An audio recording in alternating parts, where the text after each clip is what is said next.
sebagai tidak mempedulikan penundaan pencapaian gencatan senjata. Ogos lalu Hamas bersetuju dengan cadangan untuk gencatan senjata selama 60 hari dengan Israel, yang termasuk pengulangan separuh tebusan yang ditahan di Gaza dan pembebasan beberapa tahanan Palestin oleh rejim Israel. Sumber rasmi Mesir berkata cadangan yang diterima oleh Hamas termasuk pergantungan operasi ketenteraan Israel selama 60 hari dan menggariskan rangka kerja untuk perjanjian menyeluruh bagi menyelamatkan konflik hampir 2 tahun.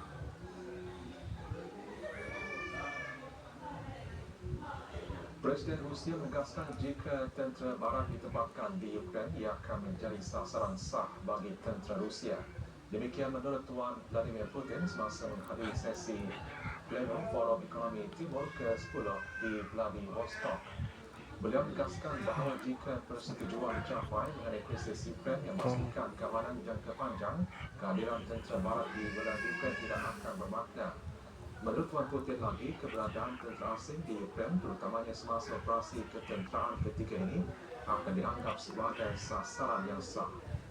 Tegas beliau, isu keselamatan Ukraine tak boleh diselesaikan tanpa mengambil kira kebimbangan keselamatan Rusia. Ribuan penunjuk perasaan berarak melalui jalan-jalan di Thessaloniki ketika Perdana Menteri Greece Kyriakos Mitsotakis menyampaikan ucapan dasar ekonomi tahunan di pameran perdagangan antarabangsa.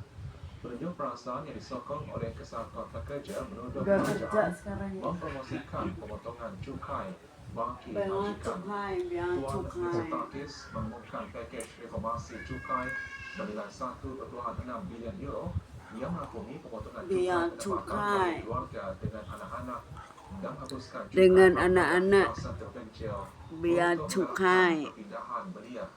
Langkah tersebut diumumkan ketika penilaian kelulusan untuk partinya yang berhaluan tengah kanan merosot dalam tinjauan terkini.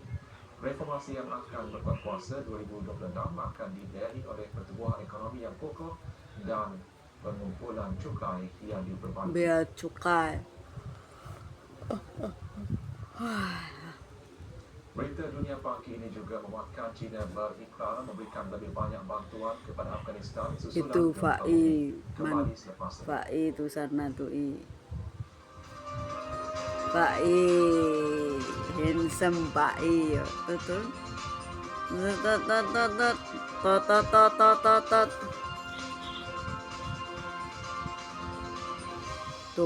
tuh Fai. China melalui Persatuan Palang Merahnya telah menyerahkan bantuan kemanusiaan pergi sebanyak tidur. $200,000 Amerika Ngantuk. bagi menyokong usaha bantuan gempa bumi Afghanistan. Bantuan diserahkan oleh Duta China di Afghanistan, Bao Sukhoi, yang mengadakan pertemuan dengan Presiden Persatuan Bulan Salib Merah Afghanistan, Sheikh Shahabuddin Delaware. Bao berkata selain bantuan tersebut, kerajaan China telah menyediakan kira-kira $7 juta Amerika sebagai bantuan kemanusiaan kecemasan bagi bantuan gempa bumi Afghanistan. Gempa bumi berukuran 6.0 skala Richter melanda Afghanistan Ahad lalu dengan pusat gempa terletak 27 km timur laut Jalalabad, ibu kota wilayah Nangarhar. Dengan Persatuan Bulan Salib Merah Afghanistan mengesahkan gempa bumi membahayakan lebih 2,200 orang dan lebih 3,600 tercedera.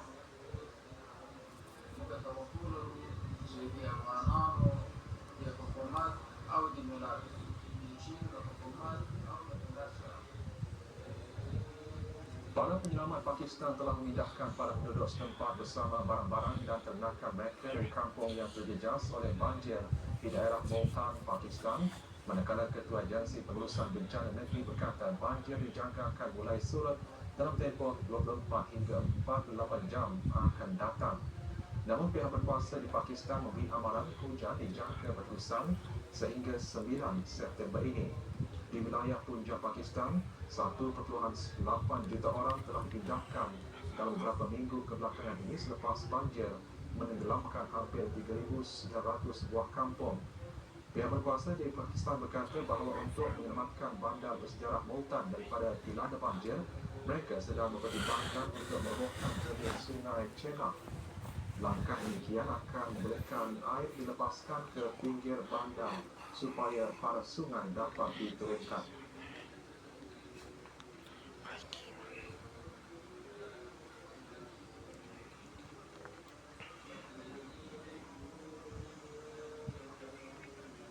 Presiden Korea Selatan Tuan Lee Jae-myung telah mengerahkan usaha habis-habisan untuk bertindak balas terhadap penahanan ratusan rakyat negara itu dalam serbuan imigresen Amerika Syarikat ke atas sebuah kilang bateri kereta Hyundai Motor. Menteri Luar Korea Selatan Jo Hyun berkata, kerajaan telah menubuhkan satu pasukan untuk bertindak balas terhadap penahanan lebih 300 warga Korea di kemudahan di selatan Georgia dan kemungkinan pergi ke Washington untuk bertemu dengan pegawai di sana jika diperlukan. Penahanan kira-kira 475 pekerja di kilang berhampiran Savannah sebahagian daripada tindakan keras Presiden Amerika Syarikat yang semakin meningkat terhadap pendatang. Ia merupakan operasi penguatkuasaan satu tapak terbesar dalam sejarah Jabatan Keselamatan dalam negeri Amerika Syarikat. Insiden itu boleh memburukkan lagi ketegangan antara pentadbiran Washington dan Seoul, sekutu utama Asia dan pelabur di Amerika Syarikat.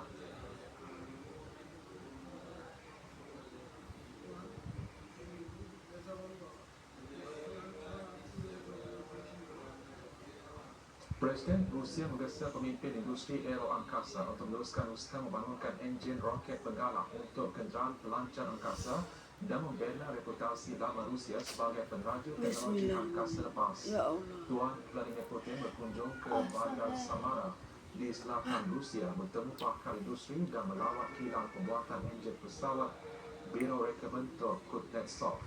Tuan Putin berkata Rusia kekal sebagai